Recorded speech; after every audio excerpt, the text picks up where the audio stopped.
ఈ రక్షాబంధన్‌కైతే మా పొట్టిదాంతో ఫుల్ ఆడేసుకున్నా. ఇంక మ్యాటర్‌కొస్తే అలా కాలేజీ నుంచి ఇంటికి వస్తుంటే అక్క కాల్ చేసి రాఖీ కట్టడానికైతే ఇంటికి రమ్మంది. ఇంక ఫాస్ట్‌గా రెడీ అయ్యి అక్క వాళ్ళ ఇంటికైతే వెళ్ళా. ఇంతలో మా విజయ్ బాయ్ అయితే కనిపించాడు. అలాగే మా సాలగోడు పెద్ద డాన్సరు. సైలెంట్‌గా వీడియో తీస్తున్నానని రాయితో కొడదామని ప్లానేసాడు. ఇందులో క్లైమేట్ అయితే మొత్తం మారిపోయింది. ఇంక ఫాస్ట్‌గా అక్కతో రాఖీ అయితే కట్టించేసుకున్నా. రాఖీ కట్టించుకొని ఏమవ్వకపోతే మా అక్క ఫీల్ అవుతదని బయటికి తీసుకెళ్ళి చిన్నగా గిఫ్ట్ అయితే ఇచ్చా. అలా మా రోజక్కతో కూడా రాఖీ కట్టించేసుకున్నా. ఇందులో పెద్దక్క ఫోను చేసి స్టేషన్‌కి రమ్మంది. ఇలా బయలుదేరగానే ఫుల్ వర్షం. అలా అక్కలందరిని తీసుకొని ఇంటికైతే వచ్చేసా. రాగానే మా పొట్టిది నా మీద అయితే ప్రేమ చూపిచ్చేస్తుంది. మీరే చూడండి. అలా పొట్టిదాంతో ఆడేసుకున్నా.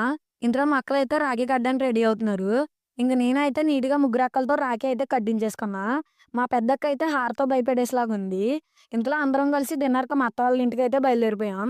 వెళ్ళే దారిలో మూన్ అయితే సూపరుంది. లేట్‌గా చెప్తున్నానని ఏమనుకోకండి. ప్రతి అక్కకి, చెల్లికి హ్యాపీ రక్షాబంధన్. ఇందులో మా అక్క అయితే మా రిబ్లు గాడికైతే రాఖీ కట్టింది.